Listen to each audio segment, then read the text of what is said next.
আসসালামু আলাইকুম। আজকে এই মুহূর্তে আপনাদের সামনে হাজির হয়েছি। তো ভাই, প্রথমে আমি বলি যে আমি আওয়ামী লীগ, মনে প্রাণে রক্তে সব জায়গায় আওয়ামী লীগ, আপনারাও আওয়ামী লীগ। আমি আওয়ামী লীগারদের জন্যই ভিডিও বানাই, অন্য কারোর জন্য না। সুতরাং আওয়ামী লীগ ছাড়া অন্য কারো পছন্দ না হলে কিচ্ছু করার নাই। তো আজকে থাম্বনেলটা হয়তো আপনারা দেখেছেন যে 20 লক্ষ লোক ঢাকা অবরোধ, নেতৃত্বে সাইমা ওয়াজেদ পুতুল। এসে আপনারা চিন্তা করছেন যে হঠাৎ করে এটা কি? এটা হচ্ছে আজকে 2-3 দিন যাবৎ বাংলাদেশের বিভিন্ন পত্রিকায় এই নিউজটি সরগরম, যে সিআরআই এর অধীনে শেখ হাসিনাকে ফিরিয়ে আনার জন্য এরকম একটা প্রস্তুতি নিচ্ছে।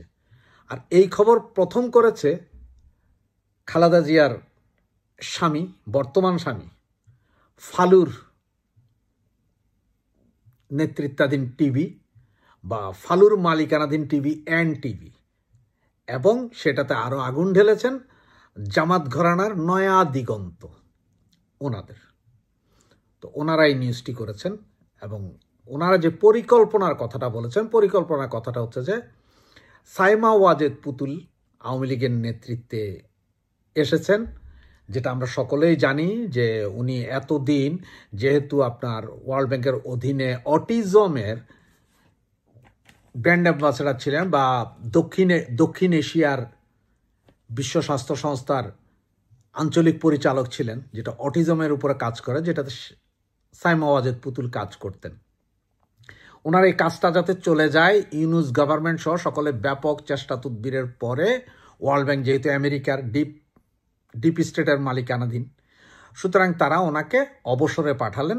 অবসরে পাঠানোর পরেই সাইমা ওয়াজেদ পুতুল তার মায়ের সাথে, আমাদের নেত্রীর সাথে কন্টিনিউ যোগাযোগ করা শুরু করলেন এবং উনি হাল ধরলেন। এর আগ পর্যন্ত উনি পারেননি, কারণ উনি যেহেতু একটা বিশ্ব স্বাস্থ্য সংস্থার সাথে জড়িত, সেই ইন্টারন্যাশনাল একটা ইয়ের সাথে, যার কারণে যেহেতু আমাদের নেত্রী একজন প্রধানমন্ত্রী, রাজনৈতিক ব্যক্তিত্ব, যার কারণে আপন মা হলো, প্রতিনিয়ত দেখা হতো না।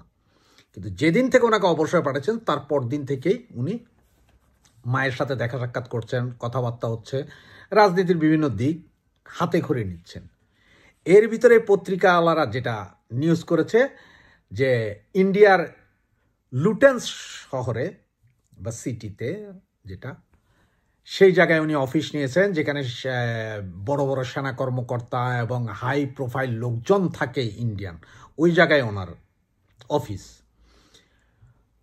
তো এই অফিস নিয়ে উনি করছেন, যার কারণে এখন গোয়েন্দা তথ্যের ভিত্তিতে গোয়েন্দারা খুব সচেষ্ট হয়েছেন, যার কারণে আপনারা সকলেই দেখেছেন যে বলেছে যে পুলিশকে সদা সতর্ক থাকতে হবে।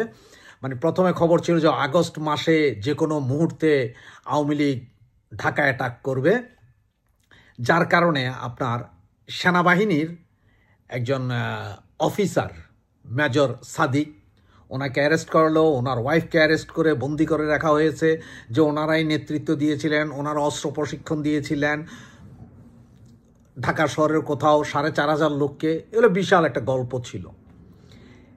আগস্ট যাওয়ার পরেও তাদের ঘুম নেই। এখন তারা বলছে সেপ্টেম্বরের যে কোনো মুহূর্তে 20 লক্ষ লোক ঢাকা অ্যাটাক কর্মসূচি হবে।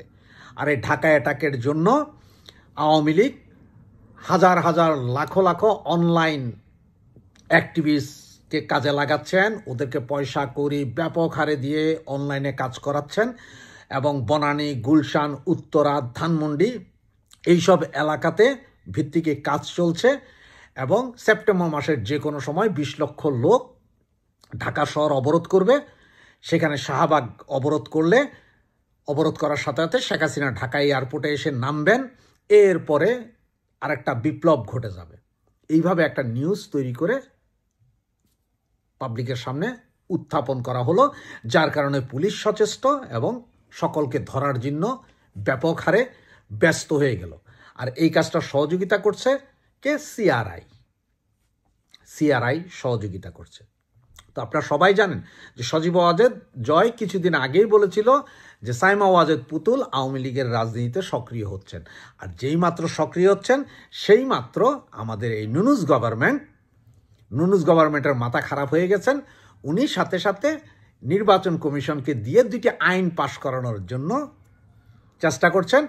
একটা হচ্ছে যে ফেরারি আসামি, আর একটা হচ্ছে যে আপনার যে নমিনেশন নেবে তাকে নির্বাচন কমিশনের সামনে আসতে হবে। তার মানে হচ্ছে কি জানেন, শেখ হাসিনার বিরুদ্ধে একটা মামলার রায় হয়ে গেছে, তাহলে একটা মামলার রায় হলে ওই ব্যক্তি আর সাজার খাটার 2 বছর বা 5 বছর পরের ছাড়া নির্বাচন করতে পারে না। সুতরাং ওদের ভয় ছিল যে পুতুলের নামে তো কোনো মামলার রায় হয়নি, দুর্নীতি দমন কমিশন 2টা মামলা করেছেন, যে মামলাগুলো করেছেন আসলে হচ্ছে যে বিশ্বব্যাংকের কাছ থেকে ওনাকে বের করে দেওয়ার জন্য।